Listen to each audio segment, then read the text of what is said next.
다니엘 우리 6장 10절의 말씀을 가지고 기도를 멈추지 말라라는 제목으로 하나의 말씀을 나누길 원합니다.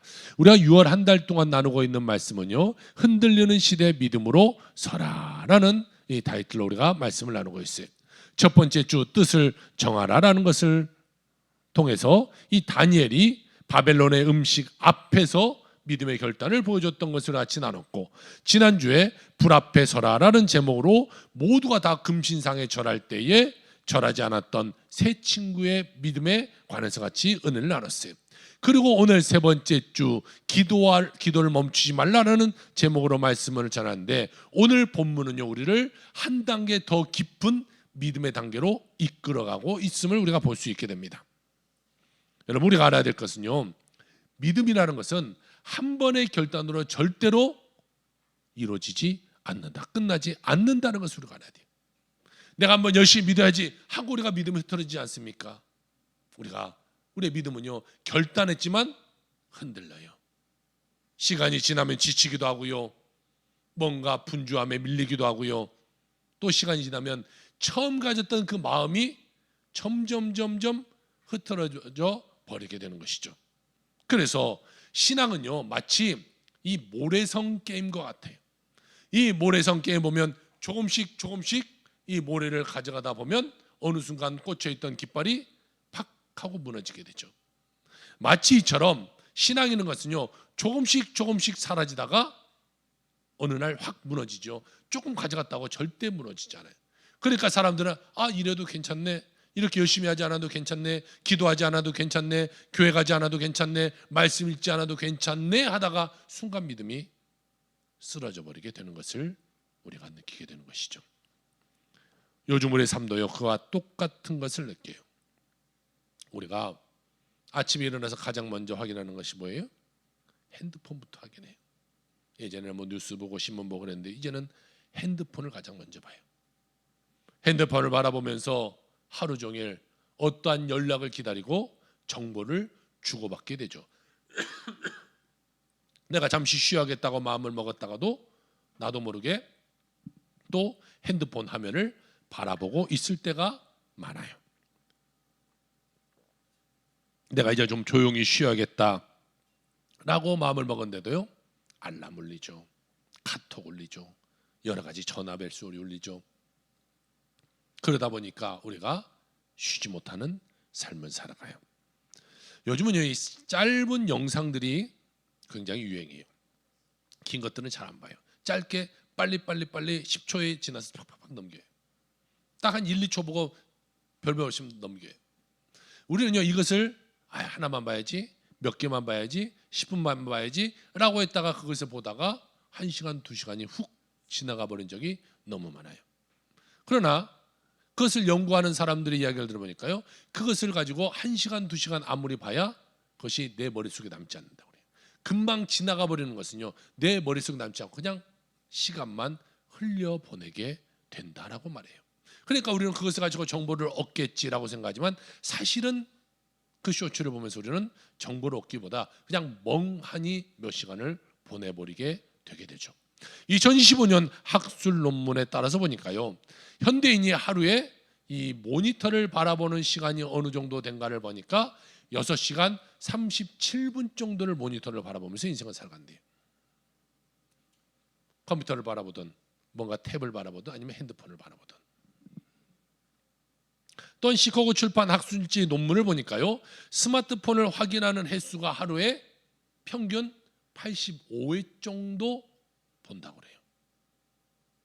그러니까 하루에 한 10시간 이렇게 지난다고 한다면 시간당 8, 9번씩 우리가 보는 거죠. 이게 한 7분, 8분마다 우리 계속해서 핸드폰을 보는 그런 시간을 우리가 갖고 있다는 거죠. 이렇듯 우리의 역사상 여러분, 가장 많은 정보가 오가는 그런 시대에 살아가요. 지구 반대편에 있는 일이 몇 초도 되지 않아서 바로바로 전달이 되죠. 그런데요, 정작 하나님께 머무는 시간은 점점 더 줄어져 가고 있는 그런 시대를 살아가고 있다는 것이 문제인 것이죠. 요한 하리라는 분이 도둑맞은 집중력이라는 이 책에서 이런 말을 해요.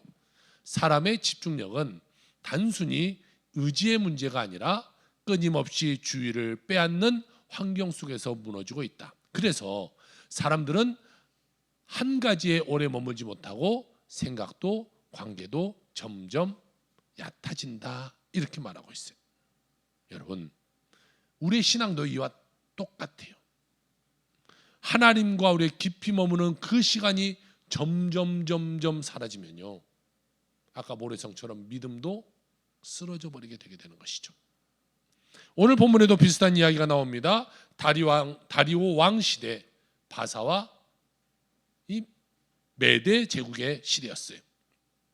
그때 그 시대에 다니엘의 믿음이요, 하루아침에 무너지지 않았어요. 다시 말해, 그 제국도 다니엘의 믿음을 완전히 무너뜨리지 못했다는 것이죠. 대신에 무엇을 만들었냐? 하나님께 기도하지 못하는 그런 환경을 만들어 버렸어요. 이 다니엘 6장, 이때의 다니엘은요, 여러분 몇 살 정도 됐을까요? 여러분 그런 거 한번 생각해 보세요. 나이가 어느 정도 됐을까? 이 다니엘이 바벨론으로 끌려왔을 때가 한 16살 정도 됐어요. 여러분 이때의 나이는요, 여러분 주보화표를 보세요. 주보화표를 보면 사진 하나를 넣어놨어요.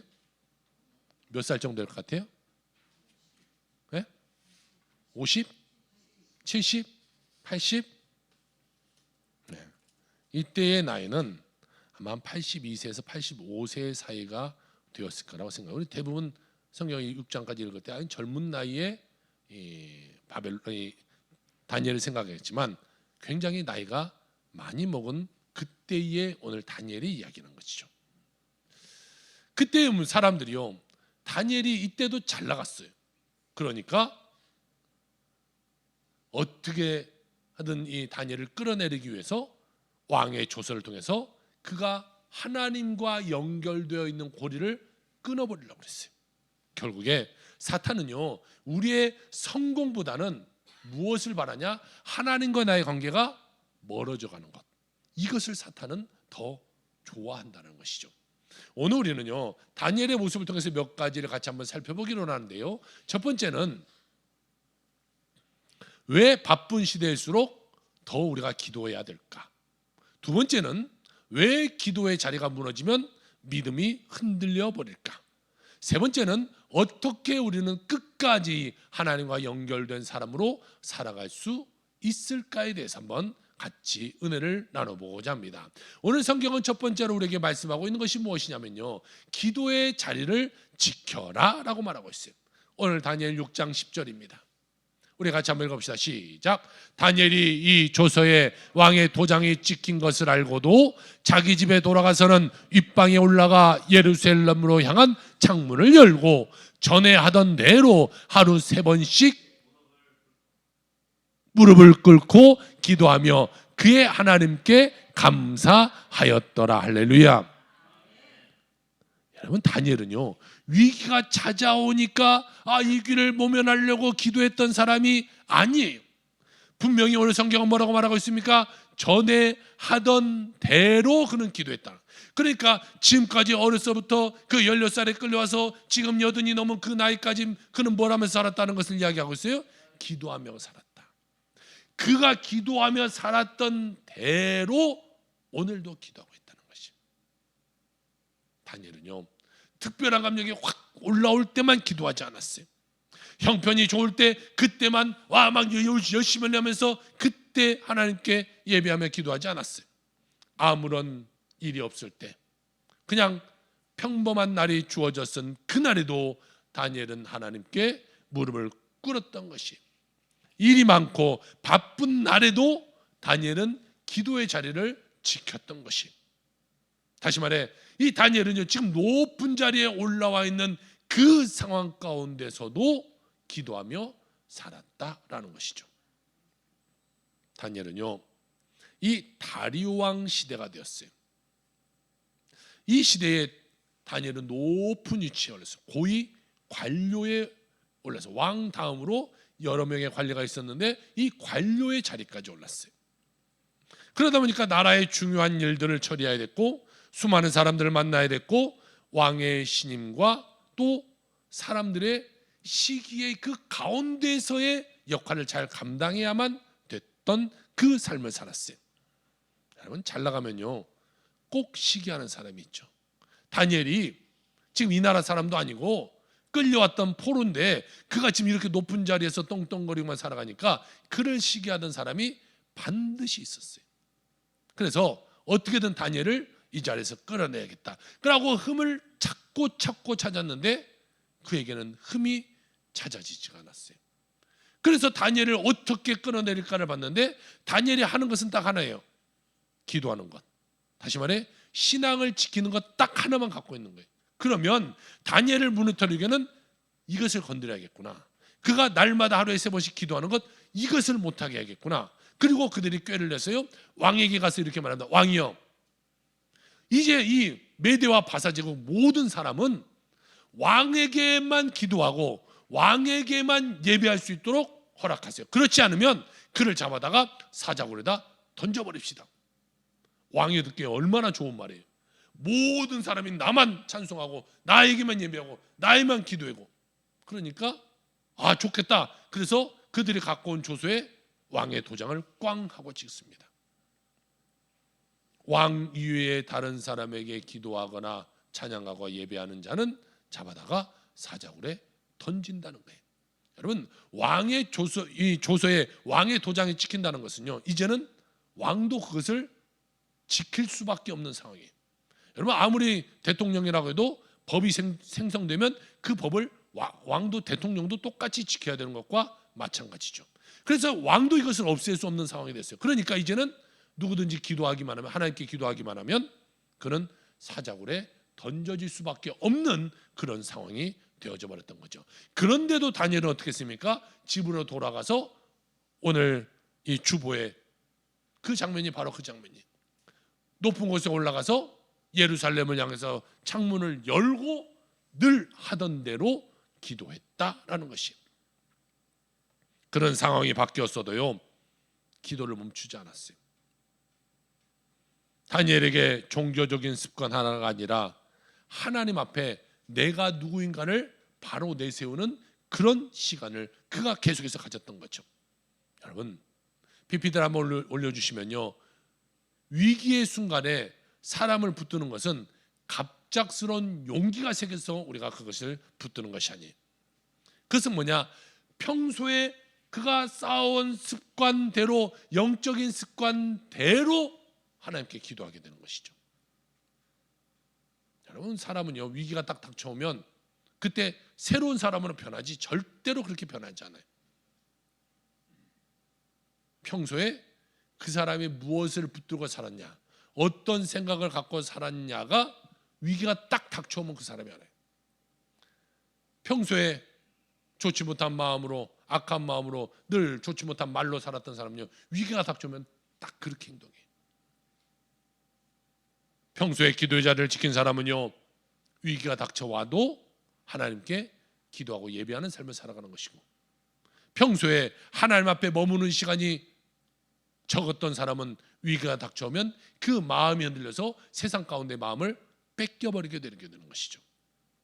그래서요 PPT 한번 올려주시면, 기도란 급할 때만 누리는 비상벨이 아니다라는 것이에요.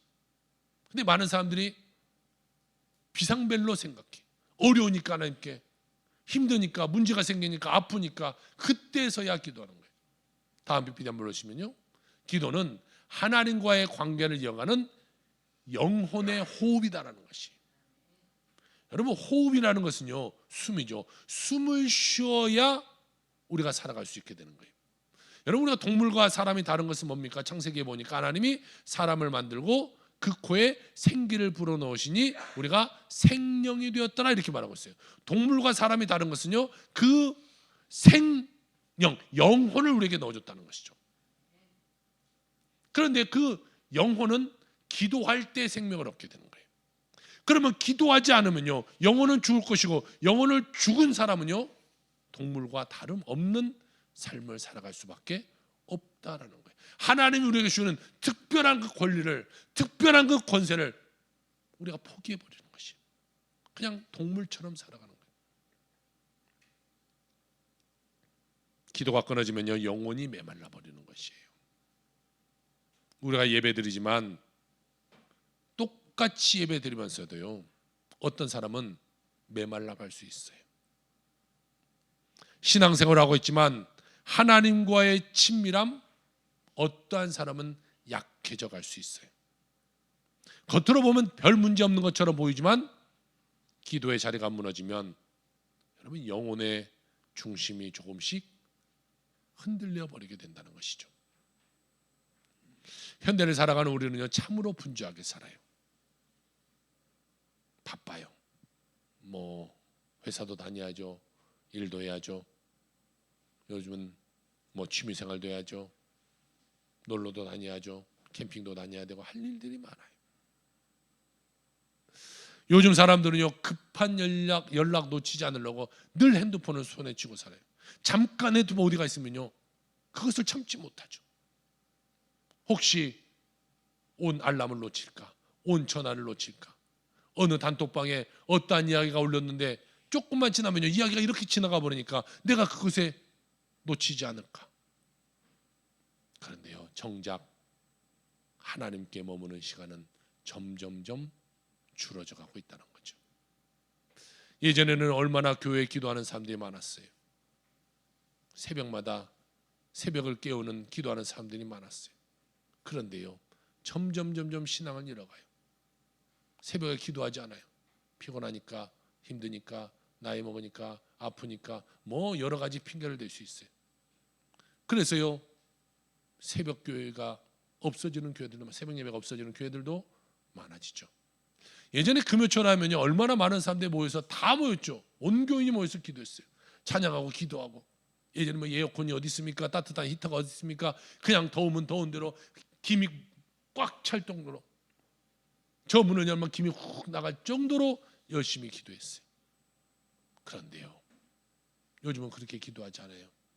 금요철에도 1시간을 넘기기 힘들어요. 예전에는요, 새벽까지 기도했잖아요. 새벽 예배가 올 때까지 기도했어요. 그런데 요즘은 그렇게 기도하지 않아요. 점점점 기도의 자리를 잃어가고 있는 삶을 우리가 살아가요. 그러면 기도의 자리가 줄었다는 건 뭐예요? 그만큼 우리의 믿음의 신앙도 줄어가고 있다는 것이 명확한 거예요. 그러면서 우리는 잘 살고 있다고 생각하고, 그래도 우리는 괜찮다고 생각해요. 그런데요, 아까 모래성처럼 조금씩 기도의 자리를 잃어가다 언젠가 그 깃발이 쓰러지게 되게 되는 것이죠.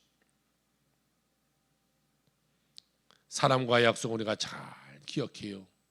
그런데요, 기도의 시간은 자꾸 미뤄요. 바쁘면 없어져요. 하나님과 멀어진 만큼 조금씩 우리는 약해져 간다는 사실을 우리는 기억해야 될 것입니다.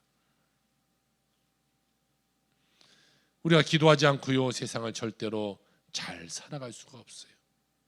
흔들려 버릴 수밖에 없어요. 그러므로 여러분, 바쁜 시대일수록 더욱더 기도하며 살아가는 여러분의 삶이 되길 주 여러분 축복합니다. 복잡한 시대일수록 무릎 꿇는 시간을 놓치지 않기를 주의 이름으로 축복합니다. 기도의 시간이 무너져 있는 분은 다시금 기도의 자리를 찾기를 주의 이름으로 축복합니다. 기도해야 모든 것이 은혜로 다가오는 거예요. 기도해야 건강도 주어지는 것이고, 기도해야 하나님의 물질의 축복도 주시는 것이고, 기도해야 자녀도 잘 되는 거예요. 또한 다니엘처럼 하루의 중심에 하나님을 두고 전에 하던 대로 하나님 앞에 나아가는 삶을 살기는 주여는 축복합니다. 그 자리가 우리를 살리고 우리의 믿음을 지켜주게 되는 걸 믿으시기 주여는 축복합니다. 우리 모두가 다시 잃어버린 기도의 자리를 찾아나가는 여러분의 모든 삶이 다 되시기를 주의 이름으로 축원합니다. 두 번째로 성경은 우리에게 말씀하고 있기를 하나님을 택하라라고 말하고 있어요. 오늘 본문 6장 10절을 다시 한번 우리 같이 한 목소리로 읽어봅시다. 시작. 다니엘이 이 조서에 왕의 도장이 찍힌 것을 알고도 할렐루야. 이 짧은 표현 안에 다니엘의 믿음이요 아주 선명하게 팍 찍혀 있어요. 다니엘이 몰라서 기도한 것이 아니에요. 이 왕의 도장이 조서에 찍혔고 이제는 기도하면 사자굴에 던진다는 사실을 모르지 않았다는 거예요. 모를 수 있는 위치도 아니었어요. 그럼에도 불구하고 그는요, 하나님 앞에 기도하는 자리에 나아가 하나님 앞에 기도했던 것이, 여러분, 믿음이라는 건요, 현실의 무지함 가운데 살아가는 것이 아니에요. 믿음은요, 두려움이 없다라는 것도 아니에요. 믿음은 두려운 현실을 알고도, 두려운 현실이 있지만 그보다 하나님을 더 크게 바라보는 것, 하나님을 더 크게 믿는 것 가운데 믿음이 생성되게 되는 것이에요. 여러분, 그게 믿음이에요. 어려움이 있지만, 아픔이 있지만, 문제가 있지만 그보다 하나님이 더 크게 바라봐야 돼요. 그래야 우리의 믿음이 자라는 거예요. 다니엘은요, 사자굴의 위험이 그에게 있다는 걸 알았어요. 사자굴에 던지면 찢겨 죽는다는 거 알았어요. 그러나 사자굴보다 하나님과의 관계가 더 중요했던 것이, 생명을 지키기 위해 기도를 벌여버리는 순간 그는 겉으로는 살아있지만 그의 믿음은 완전히 무너져 내릴 것을 그는 알고 있었다라는 것이죠. 다니엘은요, 기도하는 것이 반항의 모습이 아니었어요. 왕이 그렇게 하니 난 더 기도하겠다, 이것이 아니에요. 반항할 나이도 아니죠. 또 사람들에게 보이게 난 이런 신앙이냐 보이기 위한 기도도 아니에요. 또 왕의 명령을 무시하려고 하는 그런 태도도 아니에요.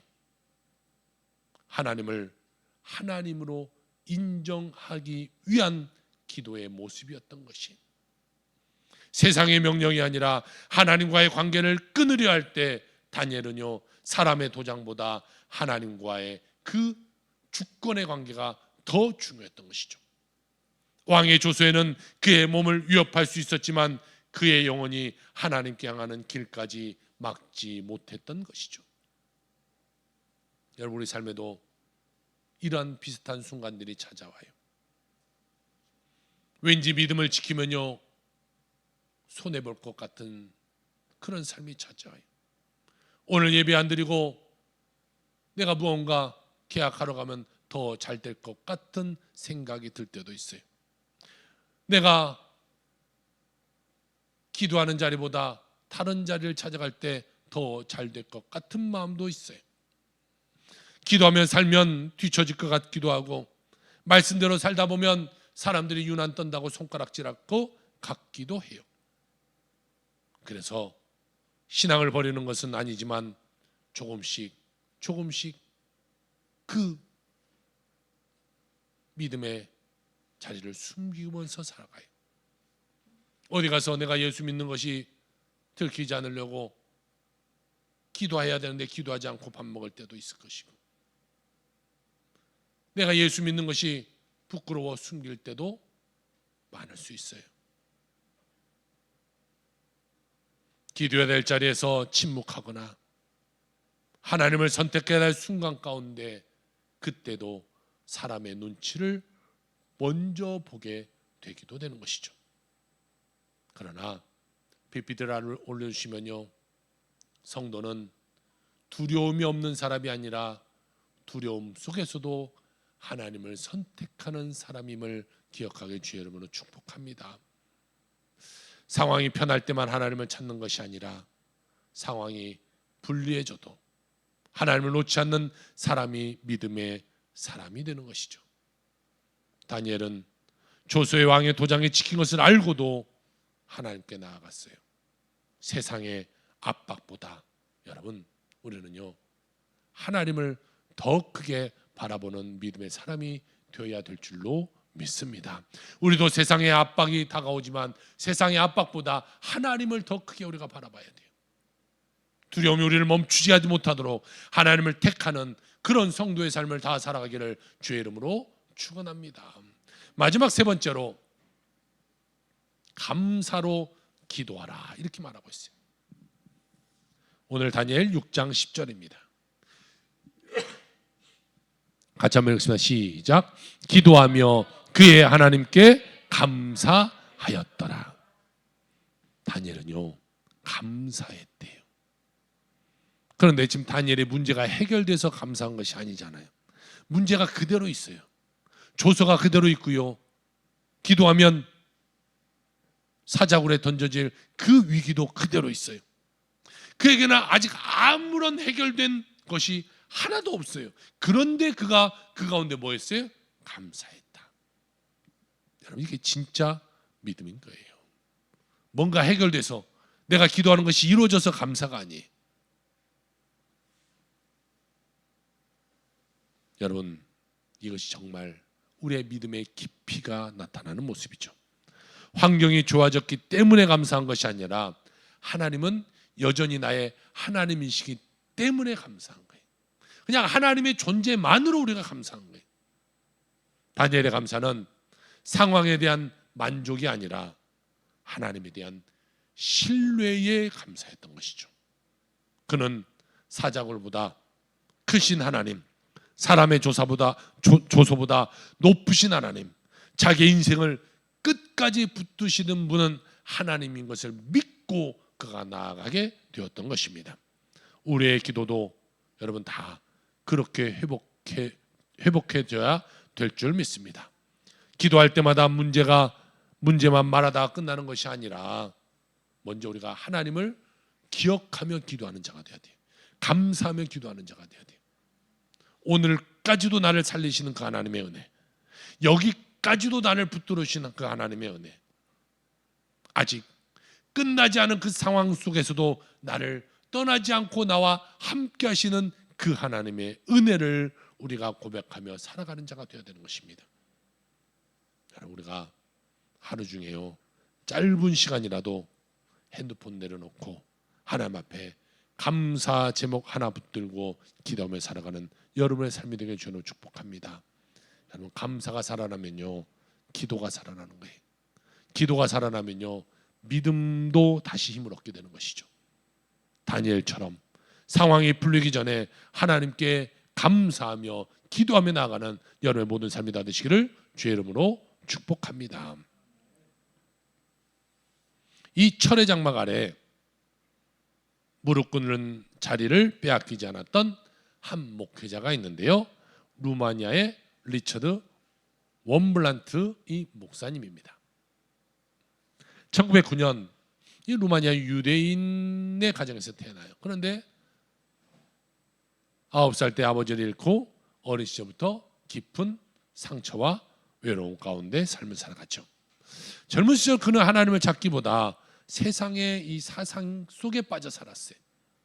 한때는 무신론자처럼 살았고 또 공산주의 사상에 빠지기도 했고, 그런데요, 그런 세상적인 사상, 세상에 이 주는 것들이 그의 젊은 날의 열정들이 그의 영혼을 채워주지 못했어요. 그러던 어느 날 그의 몸이 무너지기 시작했어요. 폐결핵이 찾아와서요, 이제는 요양을 해야 되는 그런 삶이 되었어요. 그런데요, 그곳에 크리스티안 볼프스케라는 한 늙은 목수가 살고 있었어요. 이 목수는 오래전부터 하나님께 이렇게 기도하면서 인생을 살아왔죠. 유대인 한 사람을 보내주셔서 복음을 전하게 해주세요. 그런데요, 그 기도 응답처럼 리처드 원블란트는 그 마을로 보내지게 되었어요. 이 볼프스케스 부부가 정말로 기도한 대로 유대인 한 사람이 오니까 얼마나 기뻤겠어요. 그를 사랑으로 맞이고 그에게 말씀을 전해줬어요. 리처드는 그에게 그곳에서 성경을 읽기 시작했고 말씀 속에서 그리스도를 만나게 됐고 신앙이 점점 자라가 그가요 목회자의 삶을 살게 되었어요. 그런데 그때 루마니아에 공산 정권이 밀고 들어오게 됐어요. 이 공산 정권이 가장 먼저 하는 것이 뭐냐면요, 교회를 탄압하는 거예요. 1945년 루마니아를 장악한 공산 정권이 4,000명의 이 종교 지도자를 한 곳에 모아놓고 이 대회를 열었어요. 그리고 그들은 공산주의와 기독교는 하나이며 스탈린 동지를 찬양하라 라고 그 사람들에게 외치며 시켰어요. 수많은 목회자가 그것을 어겼을 때 죽음을 당할까 봐 공산당을 찬양하는 배교의 연설을 이어가기 시작했습니다. 그때 이 원블란트 목사님의 아내인 사비나 사모님이 남편에게 나지막한 목소리로 이렇게 말합니다. 여보, 가서 이 수치를 씻어내세요. 그들이 당신의 얼굴에 침을 뱉을지라도 예수님의 얼굴에 침을 뱉게 하지 마세요. 그때 목사님이 사모님에게 이렇게 말합니다. 그렇게 하면 당신은 남편을 잃을지도 몰라요. 그때 사모님이 눈물을 흘리면서 이렇게 말합니다. 저는 겁쟁이 남편을 곁에 두고 싶지 않습니다. 원블란트 목사님은 단상으로 걸어나갑니다. 방송을 통해서 전국으로 이 생방송되어지고 있는 그때에 그가 마이크 앞에 나가서 공산당을 찬양하는 대신 이렇게 외쳤어요. 우리의 경배를 받으실 분은 만왕의 왕이신 예수 그리스도 한 분뿐입니다. 다니엘이 창문을 열고 기도했던 것처럼 전 세계와 공산 정권 아래에서 오직 하나님만을 그가 높였던 거죠. 그런데요, 그 대가는 참혹했어요. 그는 얼마 지나지 않아서 체포되었고 무려 14년이라는 시간 동안 지하 감옥에서 삶을 살아야 했어요. 그곳에서 그는 그 사람들이 그를 고문하며 칼로 베고 또 불로 그 몸을 찢었어요. 그러면서 계속해서 하나님을 부인하라고 그에게 강요했습니다. 그러나 원블란트 목사는 하나님을 부인하지 않고 그것에서 도리어 기도하는 삶을 살았어요. 그는 이렇게 고백합니다. 그들은 내 몸을 가둘 수는 있었습니다. 그러나 내 영혼이 하나님께 올라가는 길을 막을 수 없었습니다. 감옥은 어두웠지만 주님은 그곳에서도 계셨습니다. 나는 고통 속에서도 하나님을 불렀고 하나님은 감옥 안에서도 나의 하나님이셨습니다. 여러분, 이것이 기도의 능력이에요. 기도는 언제나 감옥의 문을 당장 활짝 열어주는 것이 그것만이 아니라는 것이, 기도는요 감옥 안에서도 내 영혼이 하나님께 묶여있도록 만드는 은혜인 것이, 원블란트 목사의 몸은 묶였지만 그의 믿음은 묶이지 않았던 것이죠. 세상은 그에게 자유를 뺏었지만 하나님께 무릎 꿇는 그 자리까지 뺏지 못했던 것이, 훗날 목사님은 이런 고백을 합니다. 컴컴한 독방에서 홀로 있을 때 제 몸은 피투성이었지만 제 영혼은 천국에 있었습니다.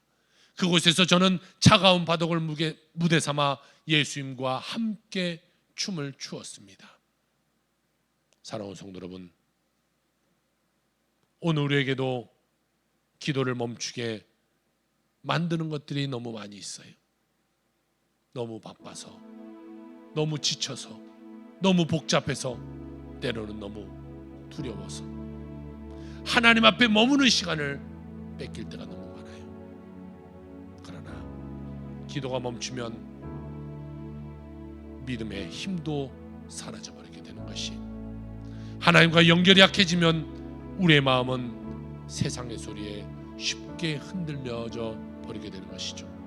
그러므로 우리는 기도의 자리로 다시 돌아가야 돼. 다시 기도해야 돼. 이것저것 핑계대며 기도의 자리를 피하는 것이 아니라 내가 죽을지라도 기도의 자리를 참여하는 자, 죽어도 기도하며 죽는 그런 삶을 택하는 자가 되어야 돼요. 세상의 일에는 그렇게 바쁘게 여러 가지 시간을 내면서 하나님 앞에 무릎 꿇는 시간에는 우리가 하루에 몇 시부터 내지 못한다는 게 말이 되겠습니까?